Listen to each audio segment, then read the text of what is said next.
hari ini saya akan menyampaikan firman Tuhan tentang penguasaan diri atau self-control. Salah satu dari buah roh adalah pengendalian diri, penguasaan diri. Mengapa kita harus menguasai diri kita? Yang pertama, kita harus menguasai diri supaya tidak melukai. Kita harus belajar mengendalikan yang terutama lidah kita. Supaya kita tidak melukai orang lain dengan perkataan kita. Mari kita lihat Mazmur 4 ayat yang keempat. Biarlah kamu marah, tetapi jangan berbuat dosa. Berkata-katalah dalam hatimu di tempat tidurmu, tetapi tetaplah diam, Selah.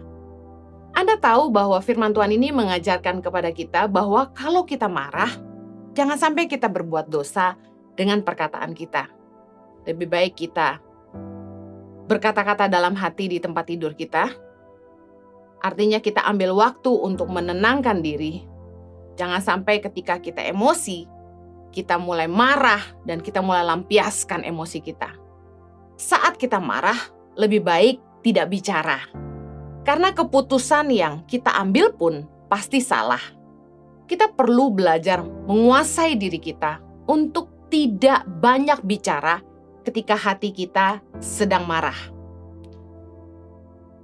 Saya ingatkan untuk lebih baik tidak bicara atau memutuskan apa-apa saat Anda sedang marah, Anda sedang kecewa.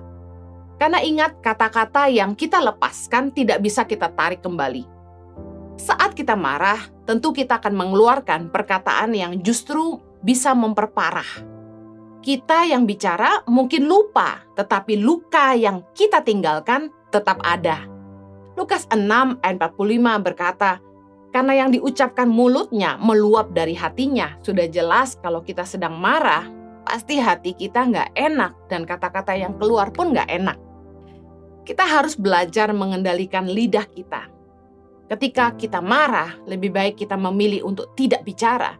Daripada kita melontarkan emosi lewat perkataan kita, lalu kita melukai orang-orang di sekitar kita. Melepaskan perkataan itu mudah, tapi mengobati hati yang luka itu lama. Jangan sampai kita sembarangan bicara, karena perkataan yang kita lepaskan tidak bisa kita tarik kembali. Demikian juga ketika kita bersenda gurau dengan orang. Ingat, kita harus belajar menguasai diri kita supaya kita tidak melukai.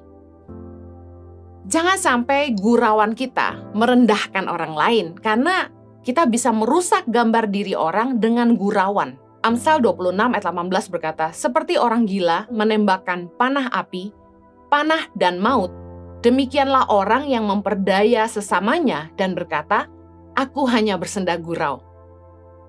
Ketika kita bergurau dengan teman-teman kita, biasanya selalu ada yang dikorbankan ketika gurauan itu tentang seseorang.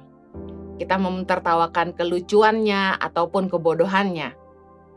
Sesekali mungkin tidak masalah, tapi ada orang-orang yang seringkali dibully dengan kata-kata. Dan selalu soal hal yang sama. Misalnya bentuk fisiknya, misalnya bentuk wajahnya, ataupun hal yang lainnya.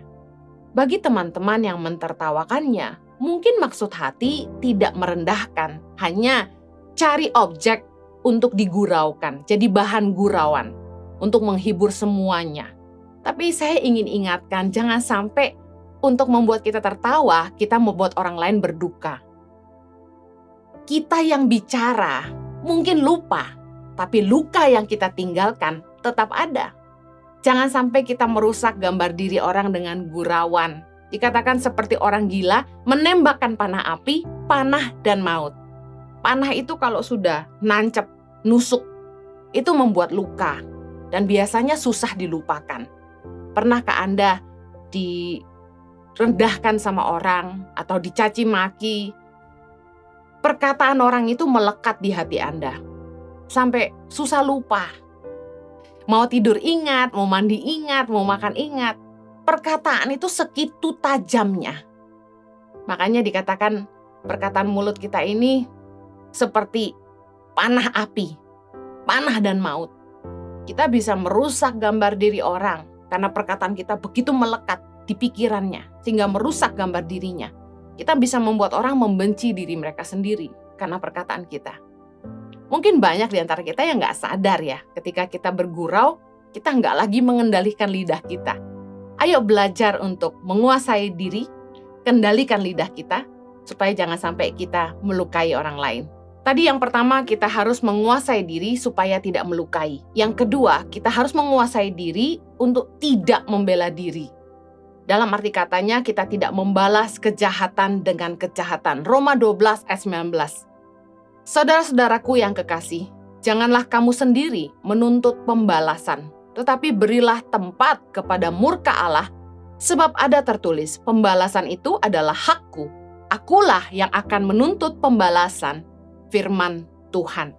Siapa sih yang kalau disakiti itu tidak marah? Siapa sih yang kalau sampai direndahkan tidak kecewa?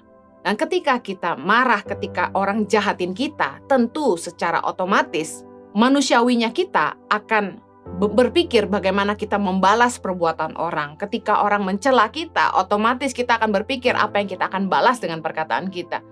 Orang cenderung membela dirinya sendiri dengan membalas perbuatan jahat orang lain. Bahkan ada yang berkata begini, kalau kamu baik sama saya akan baik sama kamu. Tapi kalau kamu jahat sama saya akan lebih jahat sama kamu. Ada istilah gitu kan. Nah, jangan sampai kita membalas kejahatan dengan kejahatan. Kita harus menguasai diri kita supaya kita tidak perlu balas kejahatan orang. Amsal 20 ayat 22 berkata gini, janganlah engkau berkata, aku akan membalas kejahatan. Nantikanlah Tuhan, ia akan menyelamatkan engkau.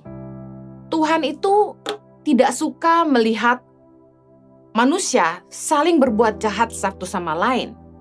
Tuhan tentu akan membela anak-anak Tuhan yang tidak berbuat jahat. Ketika mereka dijahati orang lain, saya percaya Bapa di sorga yang akan berurusan dengan orang yang menjahati kita. Tapi kalau kita bela diri kita sendiri, kita balas kejahatan dengan kejahatan, Tuhan nggak akan bela kita. Kalau kita punya ketetapan, kita nggak akan balas kejahatan dengan kejahatan, firman Tuhan berjanji bahwa Tuhanlah yang akan menyelamatkan kita. Niat jahat orang seperti apapun, Tuhan nggak akan izinkan itu mencelakakan kita. Tuhan akan jagain kita. Jangan kita sendiri menuntut balas, kata firman Tuhan. Berilah tempat kepada murka Allah. Biarkan Tuhan yang berurusan dengan orang itu. Tuhanlah yang akan menuntut balas atas perbuatan orang masing-masing, bukan kita. Kita ini dipanggil untuk jadi terang. Jadilah orang yang menebar kebaikan dan bukan kejahatan. Saya percaya pembelaan itu datang dari Tuhan. Mungkin kita pernah direndahkan, kita berusaha dijatuhkan, orang berbuat jahat sama kita. Kita jangan malah ikut kelakuan mereka. Kita harus tetap berbuat baik kepada semua orang. Roma 12 ayat 17 berkata, janganlah membalas kejahatan dengan kejahatan. Lakukanlah apa yang baik bagi semua orang. Saya percaya bahwa hidup ini tabur tuai. Kita harus menguasai diri untuk tidak membalas kejahatan dengan kejahatan. Kenapa? Karena apa yang kita tabur, kita tuai. Kita pasti menuai apa yang kita tabur. Kalau kita sudah tabur kebaikan, jangan sampai kita tabur lagi kejahatan di atas kebaikan yang kita tabur. Amsal 17 ayat 13 berkata, siapa membalas kebaikan dengan kejahatan, kejahatan tidak akan menghindar dari rumahnya. Jelas, kita tidak usah nuntut balas. Tiap-tiap kita akan bertanggung jawab kepada Tuhan. Kalau orang jahat sama kita, urusan mereka itu sama Tuhan. Kalau mereka menabur kejahatan, mereka sendiri akan menuai kejahatan. Jangan lagi kita menuntut balas sehingga kita nabur kejahatan juga. Karena jelas kalau kita nabur kejahatan, maka kebaikan yang kita buat itu semuanya hilang. Sia-sia kita menabur kebaikan, kita mengerjakan apa yang baik, lalu kalau kemudian kita kecewa sama orang, lalu kita balas kejahatan orang dengan kejahatan. Karena ingat, kita akan menuai apa yang kita tabur. Yang ketiga, bagaimana menguasai diri? Kita harus menguasai diri supaya tidak mencuri, tidak cinta uang, tidak serakah, tidak menginginkan milik orang lain. Menguasai diri untuk tidak cinta uang itu artinya kita tidak terlibat dalam penipuan, pemerasan, penggelapan, atau apapun yang tidak benar. Ulangan 24 ayat 17. Janganlah engkau memperkosa hak orang asing dan anak yatim. Juga janganlah engkau mengambil pakaian seorang janda menjadi gadai. Jangan sampai kita mengambil hak orang lain, apalagi hak orang miskin. Saya sedih ketika mendengar bahwa bantuan-bantuan dana sosial disalahgunakan oleh orang-orang yang tidak bertanggung jawab. Memperkosa hak anak yatim, mengambil hak janda-janda dan orang miskin. Jangan sampai kita karena cinta uang, karena kita serakah, kita mengambil apa yang bukan jadi bagian kita. Bahkan sampai memperkosa hak orang lain. Ketika Anda berhutang dan Anda tidak bayar pun, Anda sedang memperkosa hak orang lain. Kuasai diri. Jangan sampai kita tergiur sama uang. Jangan sampai karena ingin dapat uang banyak, kita makan suap. Ulangan 16 ayat 19 berkata gini, janganlah memutarbalikkan keadilan, janganlah memandang bulu, dan janganlah menerima suap. Sebab suap membuat buta mata orang-orang bijaksana dan memutarbalikkan perkataan orang-orang yang benar. Ngeri sekali bagaimana kebenaran itu bisa diputarbalikkan. Ngerikan bagaimana karena suap orang itu bisa kehilangan haknya. Firman Tuhan katakan, janganlah menerima suap sebab suap membuat buta mata orang-orang bijaksana. Kalau Anda tidak mau dibutakan karena uang, Anda harus mengendalikan diri. Jangan sampai cinta uang. Jangan sampai karena ingin kaya, diiming-imingi kekayaan, mata hati kita dibutakan. Keluaran 23 ayat 8 berkata, suap janganlah kau terima, sebab suap membuat buta mata orang-orang yang melihat dan memutarbalikkan perkara orang-orang yang benar. Tidak sedikit bukan keadilan diperkosa karena orang-orang yang harusnya menjalankan keadilan makan suap. Jangan sampai kita karena gila harta, kita tergiur untuk memperoleh uang yang banyak. Kita terlibat dalam penipuan, pemerasan, penggelapan, atau apapun yang tidak halal. Jangan menghalalkan segala cara untuk menjadi kaya. Kuasai diri kita. Janganlah jadi orang serakah. Yeremia 17 ayat 11 bilang gini, seperti ayam hutan yang mengerami yang tidak ditelurkannya, demikianlah orang yang menggaruk kekayaan secara tidak halal. Pada pertengahan usianya, ia akan kehilangan semuanya. Dan pada kesudahan usianya, ia terkenal sebagai seorang bebal. Firman Tuhan katakan, seperti ayam hutan yang mengerami yang tidak ditelurkan. Kita berusaha mengambil menjadi milik kita apa yang tidak kita kelola, apa yang tidak kita kerjakan, bukan hasil kerja keras kita dan bukan hak kita. Dan orang yang menggaruk kekayaan secara tidak halal, kata firman Tuhan, itu akan pada pertengahan usianya akan kehilangan segalanya. Nah, hati-hati. Kita mungkin pikir enggak kok, orang jahat kaya makin kaya. Kita kan belum lihat kesudahannya. Seringkali tuh gini, kita tuh terlalu cepat-cepat ngambil kesimpulan, padahal cerita orang itu kan belum selesai. Kita juga harus menjaga diri kita masing-masing, supaya kita tidak jadi cinta uang. Seringkali yang membutakan mata adalah keserakahan. Kita ingin memperoleh harta sehingga kita menutup mata hati kita. Kuasailah diri Anda supaya jangan sampai Anda tergiur untuk memperoleh harta dengan cara-cara yang tidak benar. Karena orang akan melihat pada akhir hidupnya, mereka akan menuai taburan mereka. Yang terakhir, bagaimana kita menguasai diri? Yang keempat, kita harus belajar menguasai diri untuk tetap tenang dalam menghadapi masalah. Kenapa kita harus menguasai diri dan tenang pada saat kita menghadapi masalah? Supaya kita nggak ngambil keputusan yang salah. 1 Petrus 4 ayat yang ke-7 bilang gini, kesudahan segala sesuatu sudah dekat. Karena itu kuasailah dirimu dan jadilah tenang, supaya kamu dapat berdoa. Ketika kita punya masalah, firman Tuhan katakan kita harus kuasai diri dan jadi tenang. Kalau kita panik, kita berusaha cari jalan keluar dengan pengertian kita yang sempit. Kita bisa salah jalan, karena orang yang tergesa-gesa bisa salah langkah. Firman Tuhan menasihatkan kepada kita ketika kita punya masalah, Harusnya kita kuasai diri dan jadi tenang, supaya kita bisa berdoa.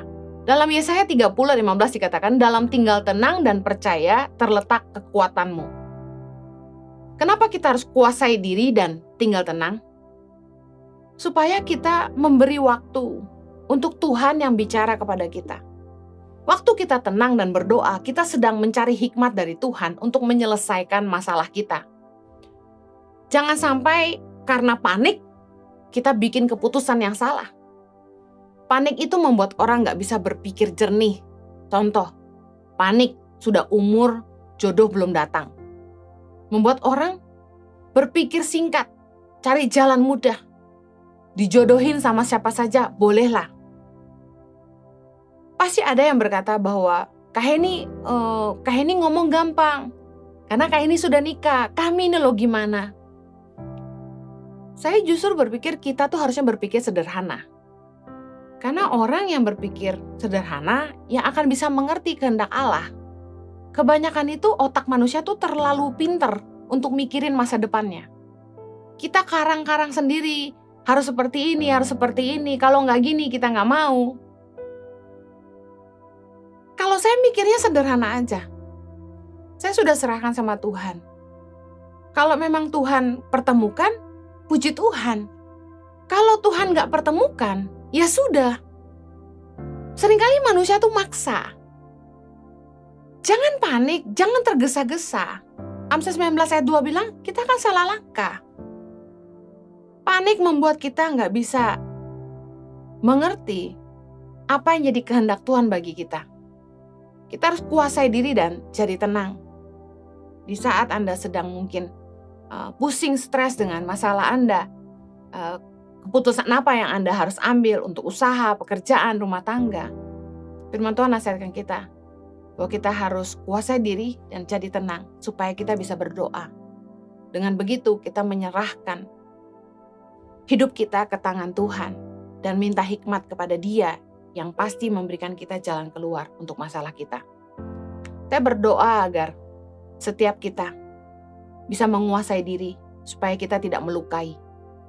Terutama saat kita marah, lebih baik jangan banyak bicara. Saya berdoa agar kita semua bisa menguasai diri untuk tidak bela diri, tidak membalas kejahatan dengan kejahatan, tapi kita tetap menabur kebaikan. Saya berdoa agar kita semua bisa menguasai diri untuk tidak mencuri, tidak cinta uang, tidak serakah. Kita memastikan bahwa hidup kita tetap dalam kebenaran dan kita tidak tergiur untuk menjadi orang yang serakah, tapi yang menghalalkan segala cara. Yang terakhir saya berdoa agar setiap kita bisa belajar menguasai diri untuk tetap tenang dalam menghadapi masalah apapun yang ada di depan kita. Saya percaya bahwa keputusan yang terbaik itu berasal dari Allah. Kiranya hikmat Tuhan selalu menyertai kita semua dalam membuat keputusan apapun dalam hidup kita. Mari kita berdoa. Bapa di sorga, kami bersyukur untuk anugerah-Mu. Kalau kami boleh belajar tentang penguasaan diri, tolong kami Tuhan, gak mudah untuk kami belajar menguasai diri kami. Kadang-kadang kami emosi, kami bicara sembarangan. Kadang-kadang kami suka marah ketika dijahatin orang dan kami mau balas.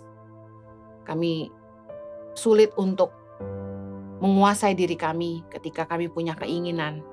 Juga Tuhan, seringkali kami gegabah salah ambil keputusan ketika kami panik dalam menghadapi masalah. Kami berdoa agar Tuhan tolong setiap kami untuk terus belajar menguasai diri. Kami percaya bahwa ada kemampuan yang dari Tuhan. Roh Kudus yang di dalam kami akan memampukan kami.